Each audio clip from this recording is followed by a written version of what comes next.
यहां पंक्ति देखिए, जा दिन ते हरि गर्भ आए। भगवान कहते हैं देखो विभीषण, तुम तो जानते हो व्यक्ति जब रथ से चलता है तो कब प्रस्थान करता है, यात्रा कब प्रारंभ करता है, रात में कि दिन में? विभीषण ने कहा सरकार आप बताइए ना। कहा विभीषण, रथ से प्रस्थान निरंतर दिन में किया जाता है, रात में कभी प्रस्थान, क्योंकि रात में घोड़े को कम दिखता है। रथ से प्रस्थान किया जाता है दिन में। प्रमाण भी है। विभीषण, मुझे रघुकुल में आना है तो रघुकुल की मर्यादा का मुझे पालन करना पड़ेगा। और रघुकुल का एक इतिहास रहा है। जब कुबेर पर मेरे पूर्वज रघु को आक्रमण करना हुआ था तो सायंकाल वो रथ पर आकर सो गए थे। सायंकाल अथाधिशिष्ये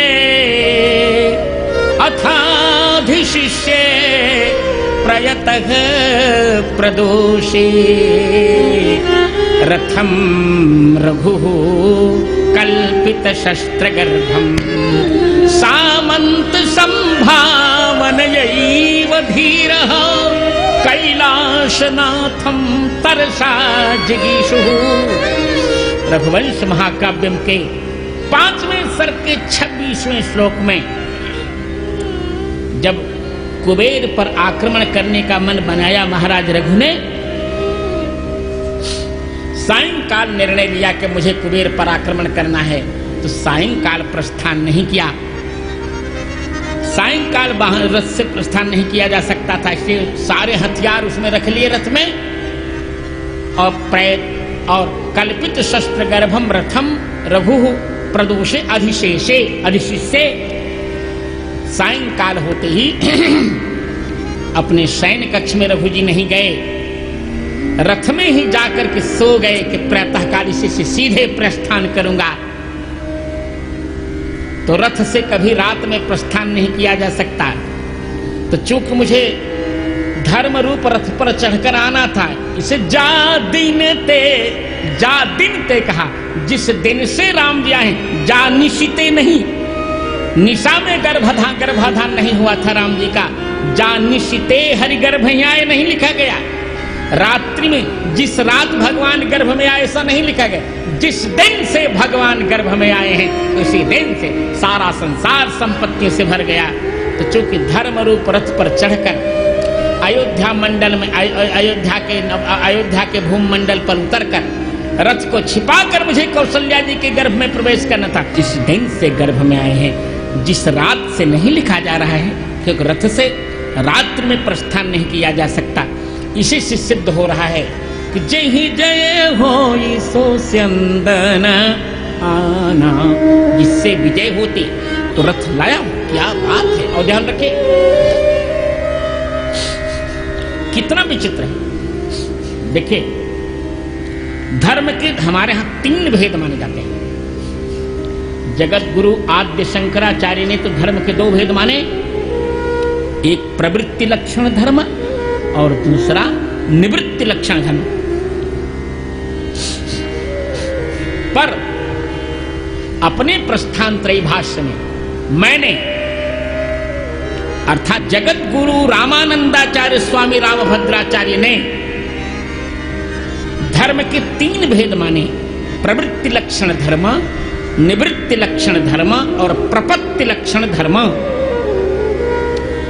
प्रवृत्ति लक्षण धर्म माने जो गृहस्थी का धर्म होता है उसे प्रवृत्ति लक्षण धर्म कहते हैं, गृहस्थों का जो कर्तव्य होता है। निवृत्ति लक्षण धर्म माने वैराग्य वालों का जो कर्तव्य होता है, सन्यासी आदि का, वो दूसरा धर्म। और प्रपत्ति लक्षण धर्म माने भगवान के शरणागतों का जो धर्म होता है उसे प्रपत्ति लक्षण धर्म कहते हैं। उसी को कहा गया सर्वधर्मान परित्यज्य मामेकम शरणम ब्रज। ये मेरी अपनी नई व्यवस्था है धर्म के सिद्धांत में। ये मदीया नूतनी व्यवस्था।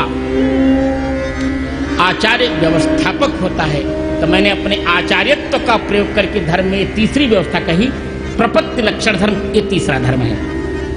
तो जैसे धर्म के 3 भेद होते हैं, उसी प्रकार श्री राम के जीवन में भी 3 युद्ध आए। और एक बड़े रोचक बात है, 3 युद्ध आए। पहला युद्ध भगवान राम का कहां हुआ था? विश्वामित्र के यज्ञ रक्षा के लिए राक्षसों के साथ। द्वितीय युद्ध कहां हुआ? दंडक वन में खरदूषण त्रिशरा के साथ। तृतीय युद्ध लंका में। और एक और आनंद, तीनों युद्धों में 3 लोग थे। तीनों युद्ध में भी राम जी के प्रतिपक्षी 3 थे। विश्वामित्र के आश्रम में जो युद्ध हुआ उसमें 3 प्रतिपक्षी कौन कौन? ताड़का, ताटका, मारीच और सुबाहु। और दंडक वन के युद्ध में कौन 3 प्रतिपक्षी हैं उनके? खर, दूषण और त्रिशिरा। और लंका के युद्ध में 3 प्रतिपक्षी कौन हैं उनके? कुंभकर्ण, मेघनाद और रावण। इस प्रकार 3 युद्ध हैं और तीनों युद्धों में 3 ही उनके प्रतिपक्षी हैं। बाली और मारीच का कोई युद्ध तो छिटफुट युद्ध है, कोई बात नहीं। क्यों? और तीनों में राम जी ने युद्ध, और तीनों में राम जी ने विजय पाई। एक युद्ध उनका आधि भौतिक युद्ध है, एक युद्ध आधि दैविक है और तीसरा युद्ध आध्यात्मिक है। तीनों युद्ध हैं, आधि भौतिक, आधि दैविक और आध्यात्मिक। और तीनों युद्धों में राम जी विजय पा रहे हैं धर्म के इन तीनों भेदों से। एक में प्रवृत्ति लक्षण धर्म से, दूसरे में निवृत्ति लक्षण धर्म से और तीसरे में प्रपत्ति लक्षण धर्म से। बलराज रामचंद्र भगवान की। और इसलिए देखिए, इसे 3 बार राम जी के लिए जय कही गई। ये जो कीर्तन है महारामायण का, श्री शब्द पूर्वम, जय शब्द मध्यम,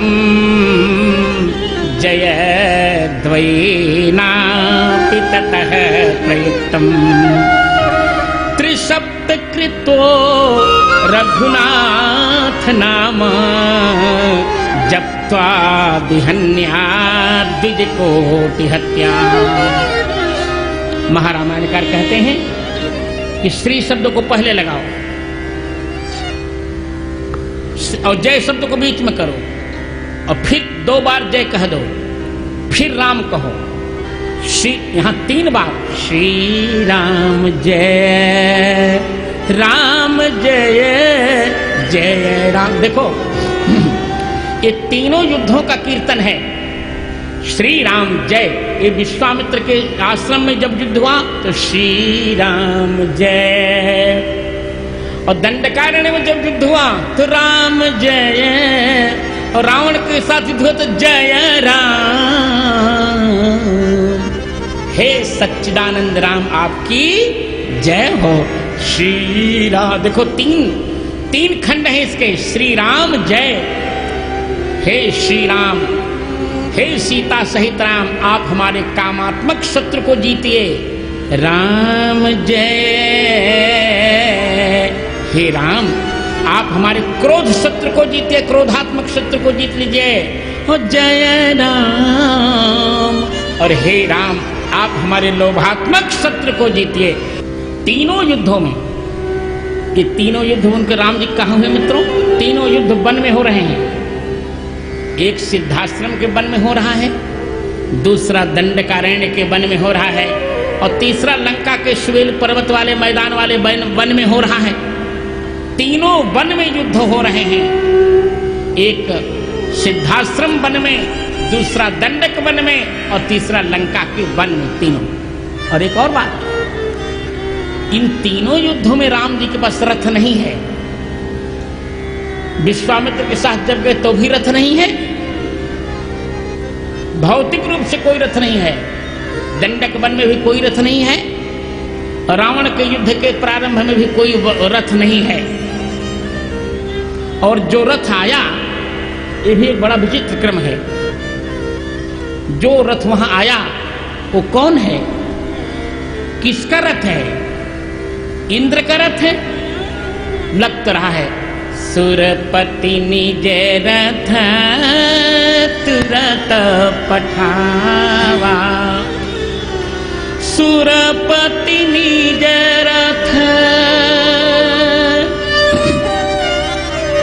तुरत पठावा, ओ हर्ष सहित मातली लई आवा। सुरपति ने अपना रथ भेजा। सुरपति का यहां अर्थ क्या करेंगे? सामान्य रूप से अर्थ किया जा रहा है इंद्र का रथ है ये, इंद्र का रथ नहीं है। सुरपति निज रथ तुरत पठावा। अब तक धर्मरथ बिल्कुल छिपा था। सुरों का पति कौन है? धर्म देव। सुरों का सौ ब्राह्मण रमनते इति सुराह, जो ब्रह्म में रमते हैं उन्हें सुर कहते हैं, भगवान के भक्त। और भगवान के भक्तों का रक्षक कौन है? धर्म। अतः धर्म ही निज रथ, अपने को रथ बनाकर धर्म ने भेज दिया और मातली भगवान का भजन, ईश भजन सारथी सुजना, वही रथ उस रथ को ले आया। सुरपति निज रथ तुरत पठावा, हर्ष सहित मातली लई आवा। तेज पुंज रथ दिव्य अनुपा, हर्षि चढ़े कौशलपुर भूपा। भगवान राम विराज रहे। अब धर्मरथ सबके देखने में आ गया। धर्मरथ पर भगवान विराजमान हो रहे हैं। वही धर्मरथ है जय जय होई सो चंदन आना। और आप देखिए रामायण जी को गंभीरता से यदि पढ़े तो बहुत और आनंद आएगा। जब रथ आया तब तो लिखा गया कि रथ को मातली ले आया, और जब रावण का वध हो गया तब क्या हुआ? तब ये नहीं लिखा गया कि मातली रथ ले गया, तब ये वर्णन नहीं लिखा है। तब क्या लिखा है? तब रघुपति अनुशासन पाई, मातली चले चरण सिर नाई। रामचरितमानस के युद्ध कांड के 110वें दोहे की प्रथम पंक्ति में तब रघुपति अनुशासन पाई, मातल चलो चरण सिर नाई। राम जी की आज्ञा पाकर मातली चला गया पर रथ नहीं ले गया। इसका अर्थ क्या है? आना लिखा है पर जाना नहीं लिखा है। इसका अर्थ यह है कि देवताओं को संतोष देने के लिए धर्मरथ प्रकट हो गया, और रावण का जब वध हो गया तो फिर धर्मरथ राम जी में ही छिप गया। मातली खाली हाथ स्वर्ग गया, तब रथ को नहीं ले गया। अयम मदीयो नवीनः भावः, इयम मदीया नवीना प्रस्थापना। ये मेरी यहां नई प्रस्थापना है। भाव ये बहुत सरलता से कह रहा हूं, आप समझिए, बहुत कठिन नहीं कर रहा हूं। युद्ध भूमि में ये लिखा जा रहा है कि मातली रथ ले आ रहा है, मातली रथ ले आ रहा है। यदि रथ को ले जाने की बात होती तो गोस्वामी जी कहते कि मातली चले वो सरथ सिर नाई, रथ के सहित चला गया। रथ को ले आने की बात कही जा रही है, पर रथ को ले जाने की बात नहीं कही जा रही। इसका अर्थ यही है, वहां सुरपति का अर्थ इंद्र नहीं है, सुराणाम पति ही सुरपति ही। यदि इंद्र होता तो सचीपति कहते, सचीपति निज रथ तुरत पठावा, तो भी छंद बन जाता। सचीपति ना कहकर सुरपति कहा। यहां सुरपति शब्द का अर्थ होगा धर्म। भगवान में रमण करने वाले वैष्णव महानुभावों का रक्षक है धर्म। पति माने पातीति पति, जो रक्षक हो। धर्म एव हतो हन्ति धर्मो रक्षति रक्षितः। धर्म हमारी रक्षा करता है, अतः धर्म ही, धर्म देवता ने अपना रथ भेज दिया, अपने को रथ बनाकर, कि जो भगवान कह रहे थे जय जय हो चंदन आना, लाया हूं तो कहा चढ़ जाइए सरकार। अब चढ़कर रावण के सामने युद्ध कीजिए। यह तेजक पुंज है, दिव्य है, अलौकिक है, अनुपम। ऐसा रथ किसको मिला है? अरे भाई, कुछ लोग रथी होते हैं, जैसे रावण रथी, कुछ लोग महारथी होते हैं, महारथी होते हैं, जैसे सर्व एव महारथा। पांडवों में अत्र शूरा महेश्वासा युधि भीमार्जुन समायुधि युयुधानो विराटश्च द्रुपदश्च महारथ धृष्टकेतुश्चेकितान काशीराजश्च वीर्यवान् पुरजित् कुन्तिभोजश्च शैब्यश्च नरपुङ्गवः युधामन्युश्च विक्रान्त उत्तमौजाश्च वीर्यवान् सौभद्रो द्रौपदेयाश्च सर्व एव महारथाः। यहाँ महारथी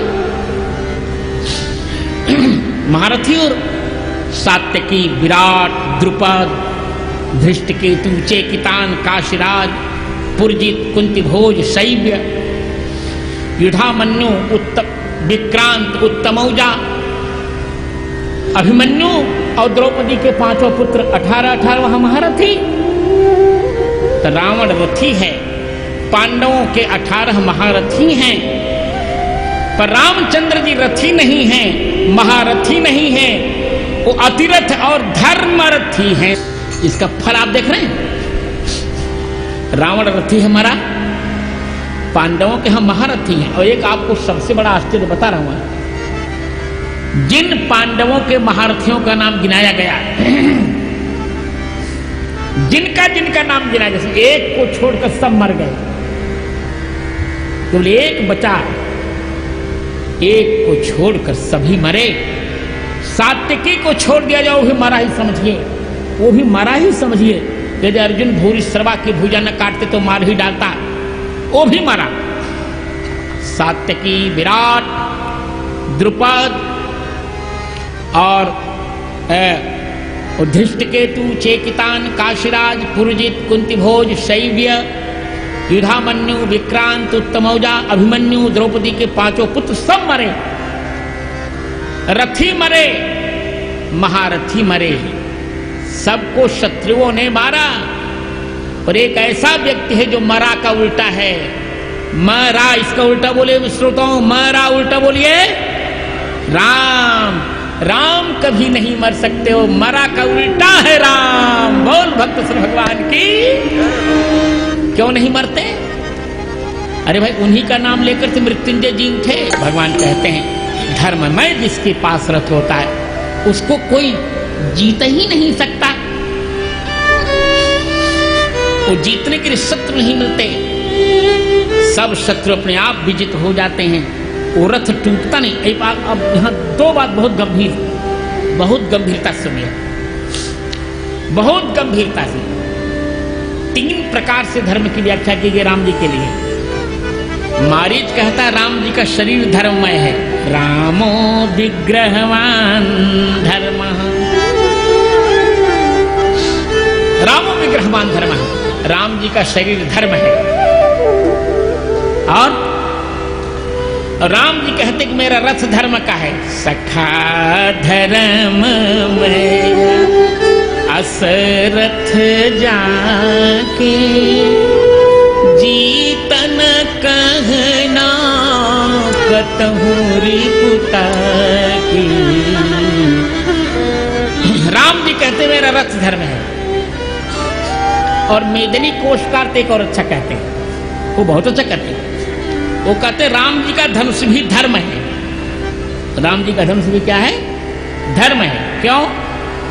वो कहते स्वामी स्वभाव सुकृतेषु, स्वामी स्वभाव सुकृतेष्वथ धर्मंच कार्मुकम। वो कहते धनुष को भी धर्म कहते हैं, धनुष भी धर्म है। राम जी अपना धनुष कभी नहीं छोड़ते। पाणव महाशय के चारु चापम, सुंदर धनुष हाथ धारण कर रखा है। वह धनुष कभी टूटा नहीं, कभी कटा नहीं, कोई काट नहीं पाया।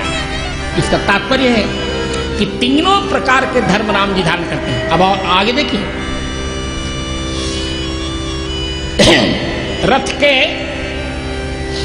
रथ के 14 युद्ध के 14 उपकरण होते हैं। कोई भी रथी जब युद्ध करने जाता है तो उसके 14 साधन होते हैं। कौन कौन गिनिए? रथ का चक्का, ध्वजा, पताका, घोड़े और घोड़ों को नियंत्रित करने के लिए रस्सी और सारथी, ढाल, तलवार और फरसा, शक्ति, धनुष, तरकस, बाण और कवच, ये 14 वस्तुएं होती हैं युद्ध के लिए। लगता यह है कि श्री राम इन्हीं 14 वस्तुओं को लोगों को दिखाने के लिए 14 वर्ष की वन यात्रा करेंगे। 14 वर्ष की वन यात्रा करने के लिए ये 14 वस्तुएं राम जी को चाहिए। इन्हीं 14 वस्तुओं का लोगों को दर्शन कराएंगे। देखो, इन्हीं 14 से युद्ध जीता जा सकता है और राम जी के पास 14 वस्तुएं हैं। विभीषण से कहते हैं, विभीषण शौर्य, शौर्य माने वीरता और धैर्य, यही 2 रथ के चक्के हैं। सत्य उसकी ध्वजा है और शील, चरित्र उसकी पताका है। और घोड़े 4 हैं, बल विवेक दम परहित घोरे। आत्मबल, विवेक, इंद्रियों को वश में करना और परोपकार की भावना, ये 4 उसके घोड़े हैं। क्षमा, कृपा, समता, रजुजोर, इनको क्षमा, कृपा और समत्व बुद्धि रूप रस्सी से बांधा गया है इन घोड़ों को। और ईश भजन सारथी सुजाना, और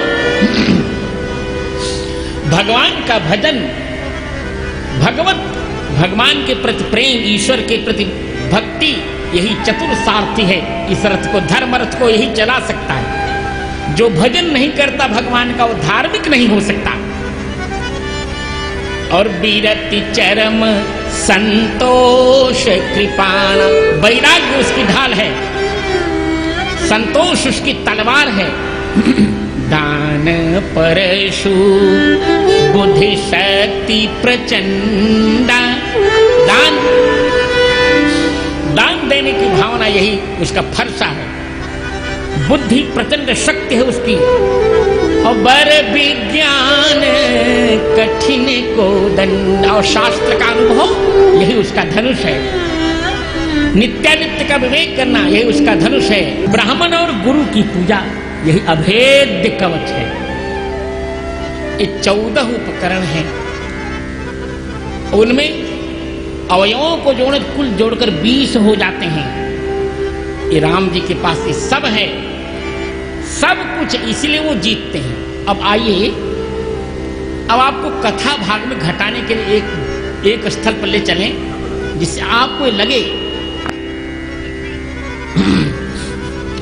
आपको ये निश्चित होना चाहिए कि श्री राम कथा के भाग में क्या ये दिखाई पड़ेंगे। बिल्कुल दिखाई पड़ रहे हैं। अब चलते हैं श्री राम कथा उस भाग की ओर जहां बिल्कुल खुलकर दिखाई पड़ रहे हैं। एक ही, जितने जितने भाग हम आपको 9 दिन में दिखाएंगे, सब में पूरे पूरे दिखाई पड़ेगा। सब संघर्ष हो रहे हैं। देखिए, श्री रामचरितमानस का मंगलाचरण पूरा हुआ।